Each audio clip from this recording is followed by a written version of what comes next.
Paul Heyman drops bombshell details about Seth Rollins' knee injury, and what he says might change everything. Is Seth Rollins' wrestling future in jeopardy? In this intense exposé, we dive into Paul Heyman's backstage comments and jaw-dropping revelations surrounding Rollins' recent knee injury. What really happened during the match with LA Knight? What does this mean for Rollins' road to recovery, and could this shake up WWE's entire title scene? Expect drama, inside scoops, and the truth they don't want you to hear. What if the man who defied every injury, who laughed in the face of setbacks, and who rebuilt himself from ashes to icon, what if that man was finally broken? Not by an opponent, not by age, not even by fate. But by the one thing he never thought would betray him, his own body. That's the reality now haunting Seth Rollins.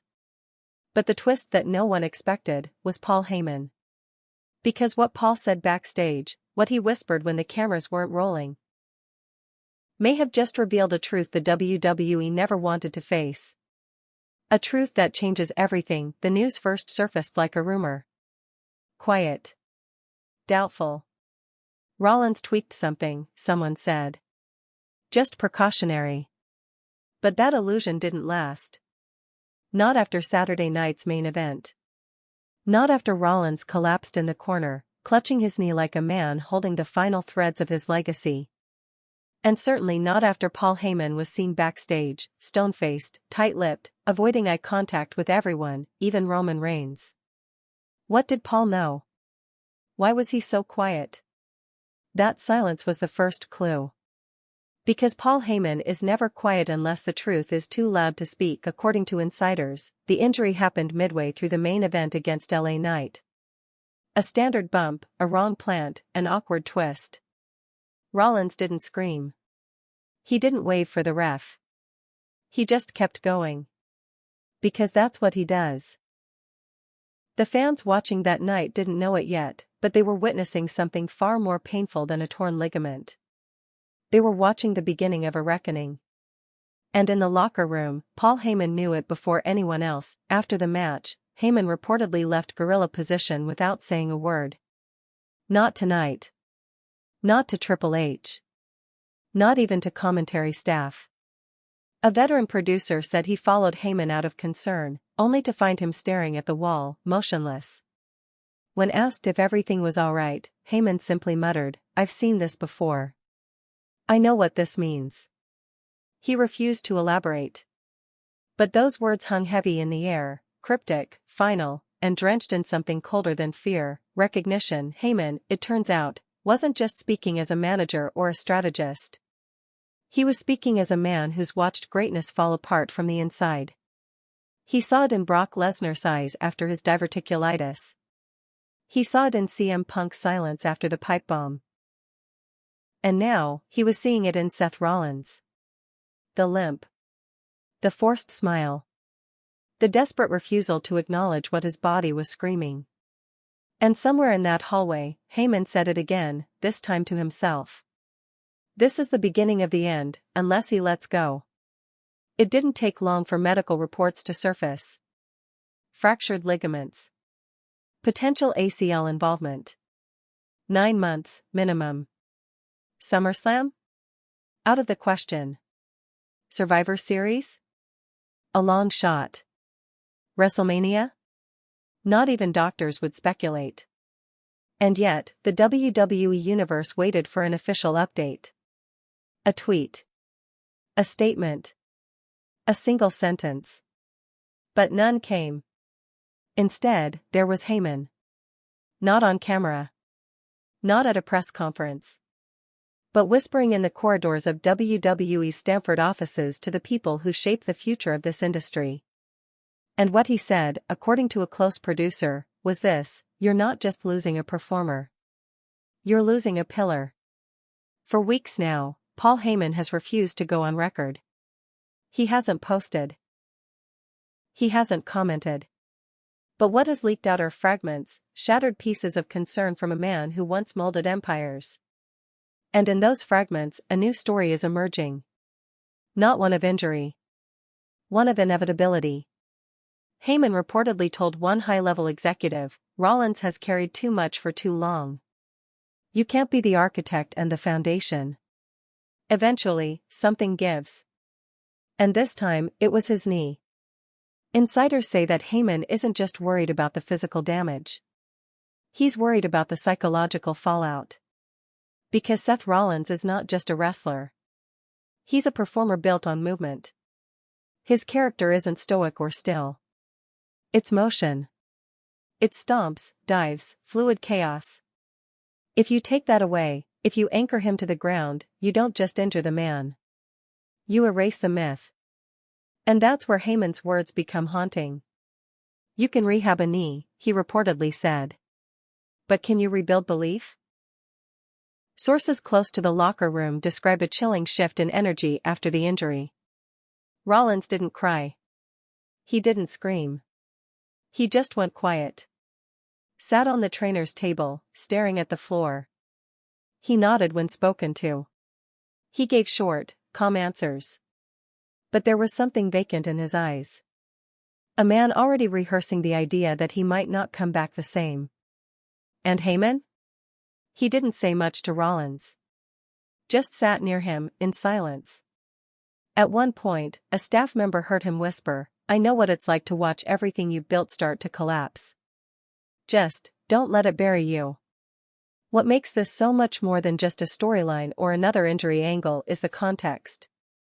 Rollins wasn't just another superstar in the mix.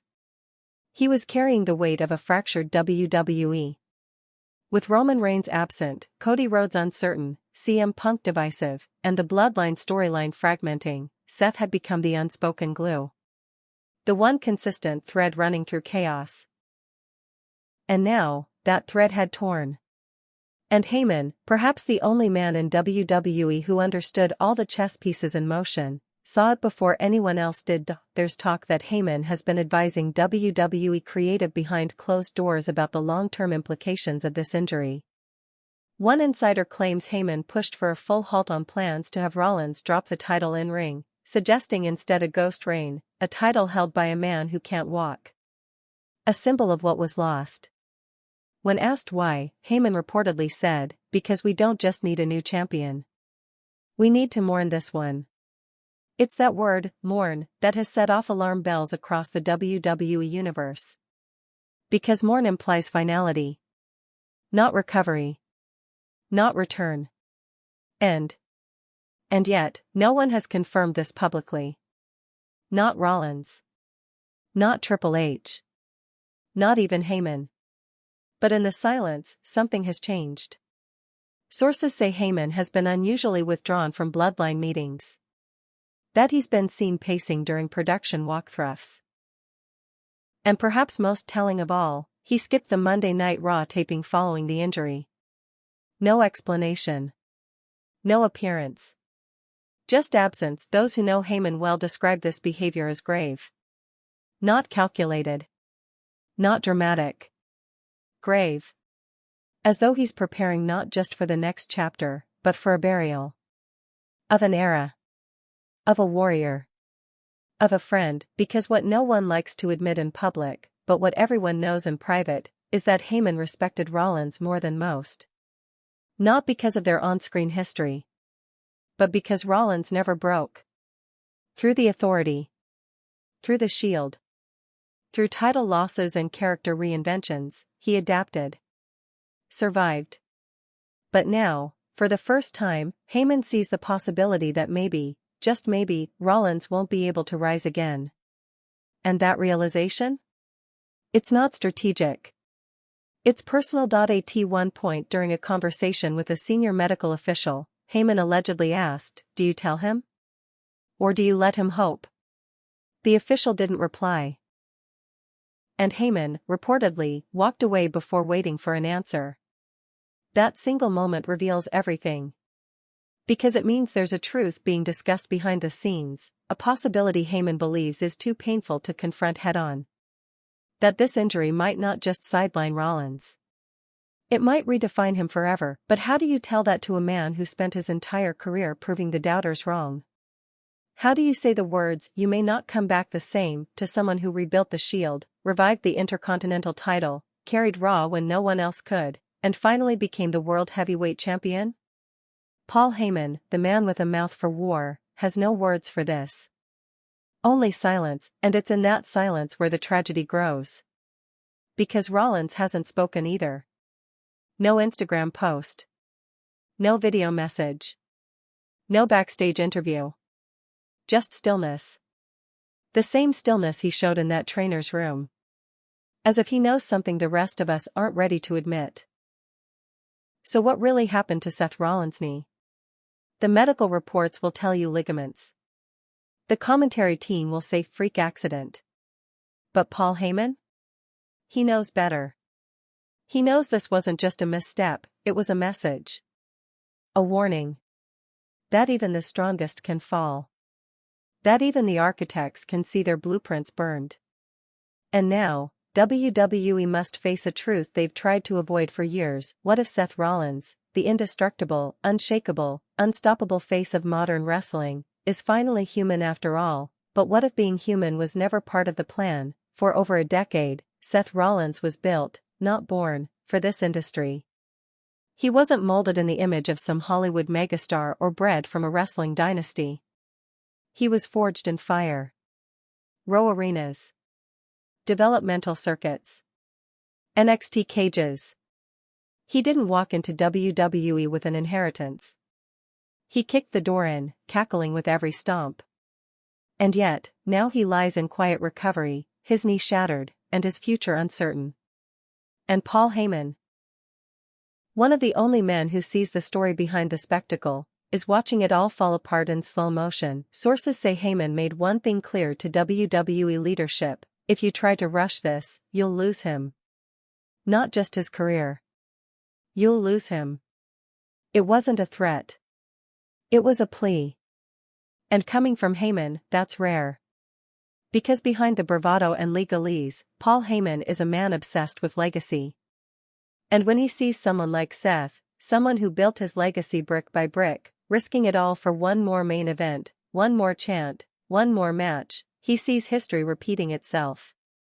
And history, as Heyman knows all too well, rarely shows mercy. The injury, according to medical insiders, was more severe than WWE initially anticipated. At first, there was hope. A sprain.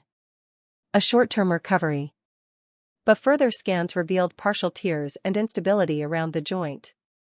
The type of damage that doesn't just affect how you walk, it affects how you perform. The knee doesn't just support Rollins' body. It supports his entire identity. The stomp. The leap. The springboard knee. The precise, almost artistic chaos of his offense, built on timing, elevation, precision. Without that knee, he isn't just grounded. He's stripped of his canvas. Heyman, again, reportedly urged the team not to issue an immediate statement. Not to rush a return timeline. Not to tease the fans with vague "we'll see" optimism. Let him disappear, he said. Let the world miss him before they mourn him. It's a chilling line. But for Heyman, it's not about drama. It's about protection. Because he's seen what happens when WWE tries to fill the silence too quickly. When the machine demands new fuel before the ashes have cooled. And this time, it's different. There's talk now, quiet, but growing, about what happens if Rollins can't come back. What if this is it? What if the next time we see him on TV, it's in a suit, not a singlet? What if his career ends not in a blaze of glory, but in a quiet rehab room? That possibility is no longer off the table. And those closest to Heyman say that's exactly what's tormenting him.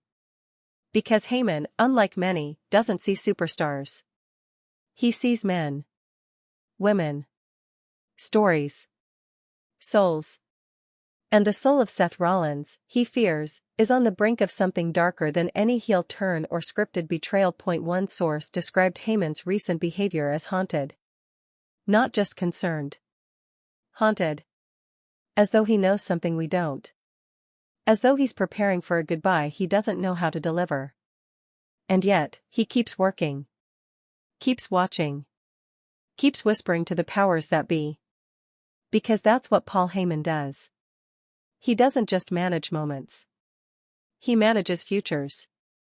And right now, Seth Rollins' future is hanging in the balance. Rollins, for his part, remains silent. He's turned down interviews, ignored media requests. Even close friends say he's withdrawn.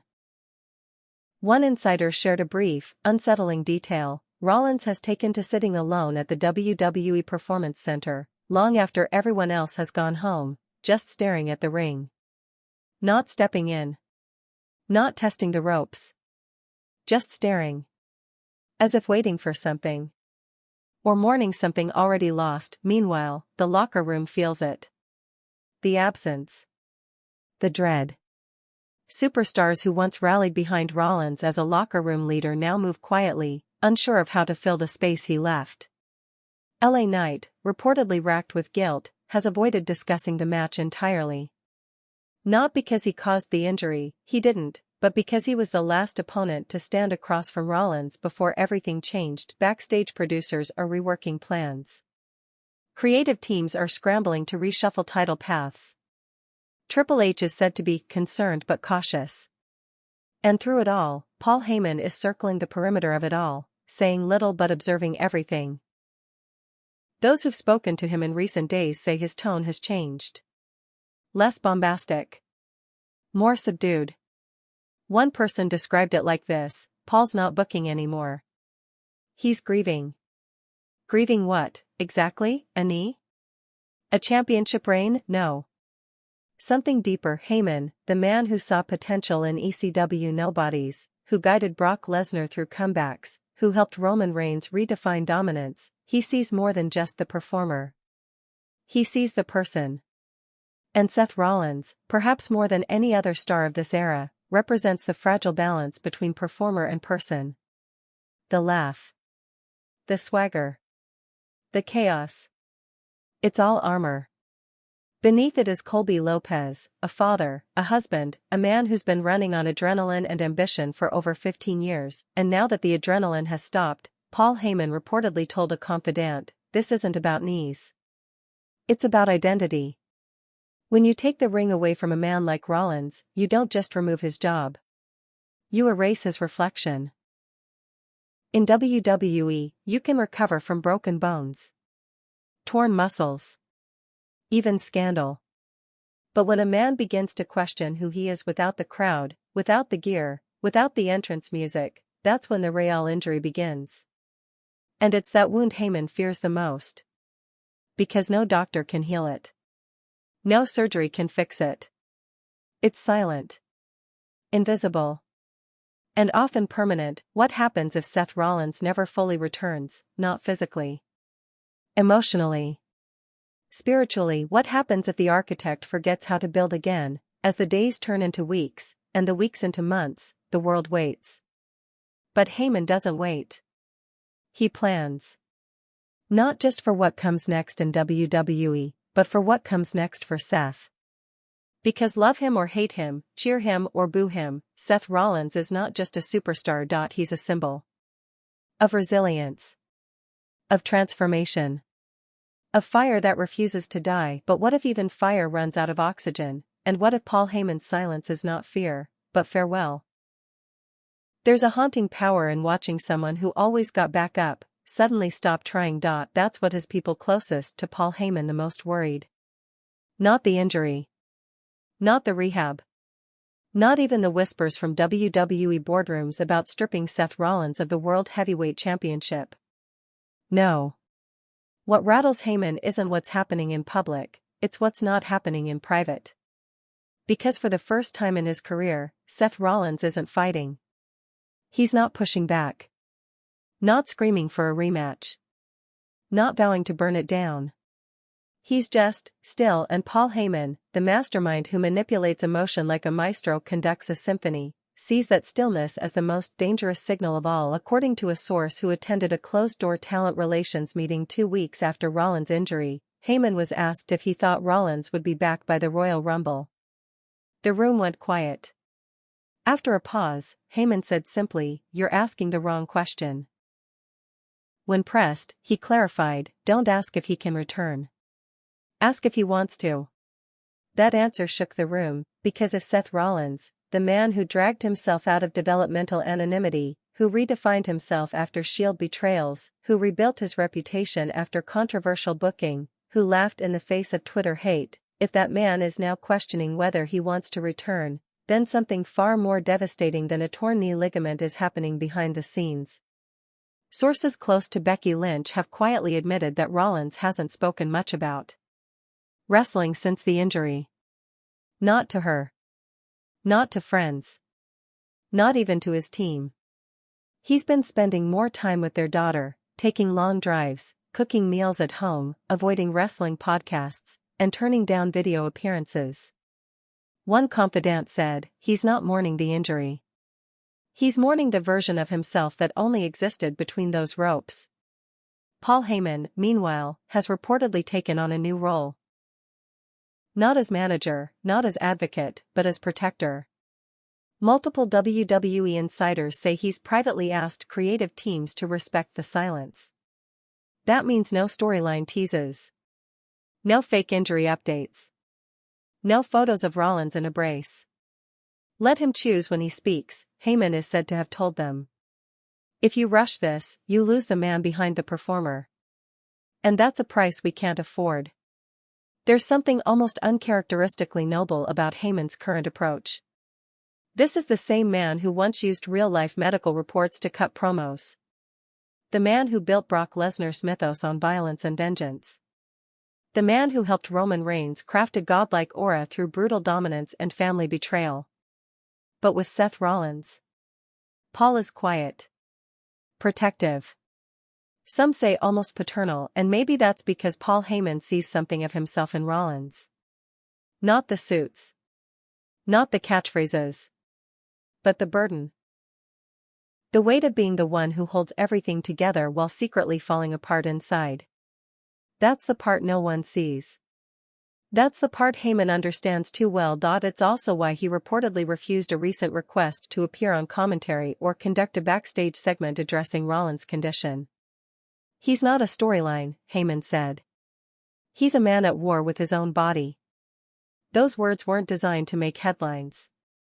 They were designed to set a boundary. One WWE hasn't dared cross, yet. Still, the speculation grows. Fans want answers. Media outlets want quotes. Rival superstars want opportunities. And somewhere, in all that noise, Heyman stands like a firewall, shielding a man who used to command the spotlight with a single cackle. But even Heyman knows the storm is coming, because eventually, WWE will need to address the title. Eventually, the World Heavyweight Championship will require a champion who can defend it. And when that day comes, be it through a tournament, a cash-in, or a quiet relinquishment, the narrative will shift. It always does. From sympathy to strategy. From get well soon to what's next. And that's where Heyman's real fear begins, because WWE doesn't just move on. It rebrands. Rewrites. Replaces, and Seth Rollins, for all his loyalty, knows that better than anyone. He was the golden child. Then the traitor. Then the king. Then the laughing messiah. And now? He's the ghost champion. The man holding gold he can't lift. There's talk now, unconfirmed but persistent, that Heyman has approached creative about a storyline to write out Rollins. Not in disgrace, not in defeat. But in reverence. A ceremony. A final promo. A funeral of sorts, not for Seth, but for the version of him we all knew. A chapter ending, gracefully, but Rollins hasn't agreed. In fact, he hasn't said anything, and that silence is tearing through the locker room like a knife. Superstars who once clashed with Rollins in blood feuds now speak his name in hushed tones. Producers who once debated his gear choices now ask quietly if he's okay. Becky Lynch, a warrior in her own right, has reportedly taken a break from press obligations to focus solely on family. Because even she doesn't know what comes next. And Paul Heyman? He waits. Watches. Plans, but for the first time, he's not scripting a rise. He's bracing for an exit, and maybe that's the story no one wants to hear. Maybe it's not about injury. Not about comebacks. Maybe the truth Paul Heyman is preparing us for is this: what if Seth Rollins doesn't return, What if the injury didn't just take his knee, it took the fight? What if this isn't the beginning of another redemption arc, but the quiet, aching end of one of wrestling's most brilliant, brutal, and beautiful legacies? And what if Paul Heyman, the man who's narrated so many careers, is now witnessing one close not with a bang, but a whisper? There's a certain kind of silence that follows a legacy when it fades, not with scandal, not with disgrace, but with dignity. That silence now surrounds Seth Rollins. Not because he's been forgotten, but because everyone is holding their breath, waiting for a man who used to set arenas ablaze to decide if he even wants to strike the match again. And Paul Heyman, the only man who seems to understand the depth of what's unfolding, has chosen not to fight the silence, but to preserve it. In Stamford, at WWE headquarters, there's reportedly a growing divide. On one side, those who believe Rollins will return, they're betting on time, on adrenaline, on ego. He's a workhorse, one executive said. Give him a few months. He'll miss the pop. He'll come back. But on the other side are people who have spoken to Heyman. People who've heard the tremble in his voice. People who are starting to understand that this might not be a pause, it might be a farewell in slow motion. Rollins hasn't entered a rehab center yet. That's not because he isn't injured. It's because he's still deciding whether to even start the climb again. And maybe that's what makes this story so haunting. He's not broken in the way WWE knows how to fix. He's broken in the way only a person who has given everything to something and suddenly doesn't recognize themselves anymore can be. It's been reported, quietly, carefully, that Paul Heyman paid a private visit to Rollins' home in Iowa. No cameras. No entourage. Just a conversation between two men who understand what it means to give your soul to an industry that sometimes forgets to give it back. No one knows exactly what was said in that room. But according to one source close to the family, Heyman left looking exhausted. Not sad. Not relieved. Exhausted. As though he had pleaded with someone to hold on, and wasn't sure if they would. And what about the title, the World Heavyweight Championship, glittering, prominent, and now, eerily vacant? It hasn't been seen on television. No mention of it. No promotional campaigns. It's as if WWE itself is waiting for a cue. Waiting for Heyman. Because if anyone knows how to close a chapter with reverence, it's him. There's speculation that Heyman has been scripting something quietly. A final video package. Not for a retirement, but for a eulogy. A celebration of the architect. Not just the performer, but the man. A series of unseen clips, personal recordings, behind-the-scenes reflections. Footage of the Shield days, of heel turns, of fatherhood, of broken laughter in training rings. A career not told through titles, but through transformation. Not through dominance, but through defiance. But that script? It's reportedly sitting in a vault. Unfinished. Waiting. Because Paul Heyman, for all his foresight, doesn't know how this story ends. Not yet. There's a bitterness to that. A kind of ache that WWE rarely shows the audience. Because this isn't about a shocking betrayal. There's no steel chair to the back. No ambulance spot. No sudden swerve. This is real. This is watching a man carry the weight of wrestling on his shoulders for years, and now unable to lift himself off the mat. And if you listen closely, Paul Heyman is telling us something. Not in press conferences. Not in promos. But in the way he disappears.